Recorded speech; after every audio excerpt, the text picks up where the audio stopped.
Hello, hello. It's a dark episode for January the 22nd, 2022. Sitting in the backyard with my doodle sitting on me, nice and warm and cuddly, and trying to kiss me while I'm talking about Walter Isaacson's book on code breaker. I watched a variety of booktube videos today, and it was quite a fascinating thing because I have to admit I did do it with an eye of looking at the various booktubers and seeing, so am I alone in my umming and I? And no, I'm not.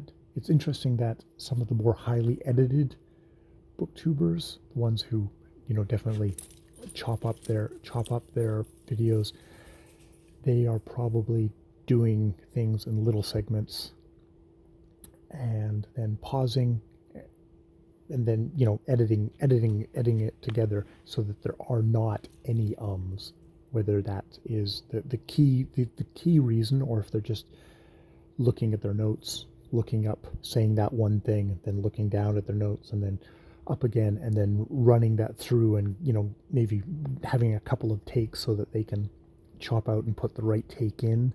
That's one method.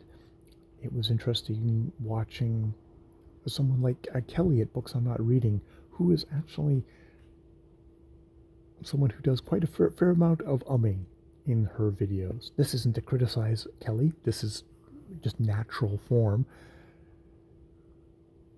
I definitely, it's one of those things of like, okay, I'm noticing it. Now I'm noticing it. So that is good to know that you, even if I fail utterly at this, there's other people out there who and ah through their videos, and they survive. I don't have to feel horrible shame. Just only like, it's something that I want to improve on, but it's not something that necessarily you have to do.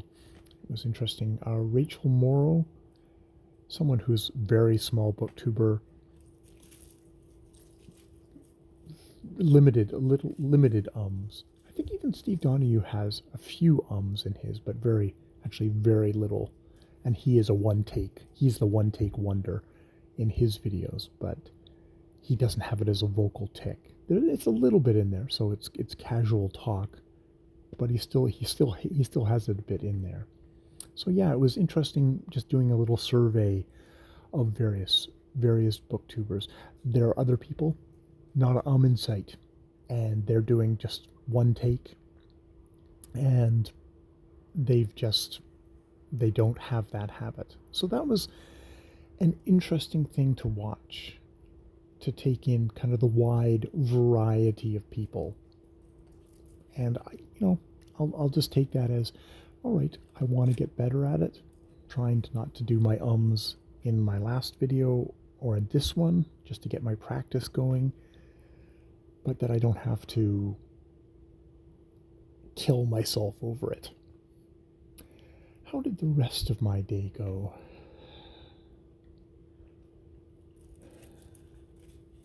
Well, I've gotten through the week with the COVID house. That was good. There does not seem to be anyone else in the house that is showing symptoms. We do have somebody else who is ill, but it doesn't seem to be ill with COVID. But they've starting to do it now.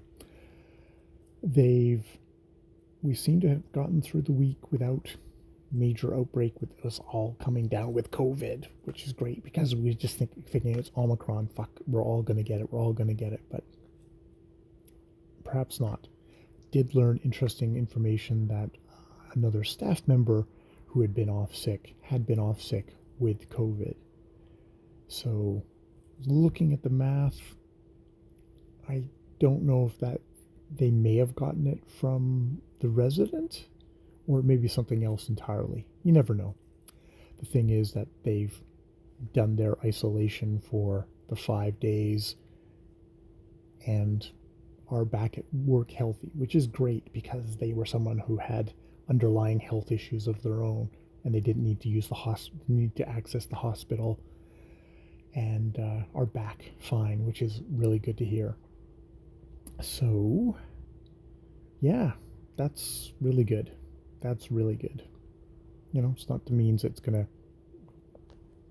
you weren't gonna let down our guard. I've stopped eating with the guys at at the dinner table because it was one of these, like, I have a wonderful mask, and then I sit down at a table crowded around a pretty tightly packed table, take off my mask to eat. Kind of defeats the purpose, I think, for a mask.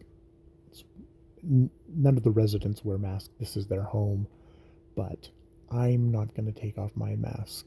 I'm not going to eat with the guys until we're done, one way or the other, or we're at some other different part of the pandemic. Because while Omicron does seem to be be easier on people, I want Ja especially to get her booster shot and have a good couple of weeks and things to fucking settle down, because while Omicron might be cresting, the hospitals are hitting their highest pounding thing. And we just had a news report that the hospitals are so crowded, they're going to start putting people, they'll start putting, if things are so tight at the hospitals, they'll have to start putting people who have COVID with people who've been double vaxxed in the same room, which is like, motherfucker.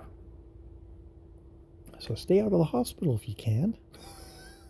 I think everyone stays out of the hospital if they can. Well, maybe other than people who don't get vaccinated because they're just inviting themselves to get to the hospital. God damn it. People want everybody to live, including Meatloaf, ugh, who apparently died an anti-vaxxer. If I get it and I die, I die. And he died. It's really sad. Really sad. Alright, I will leave it there. More videos later.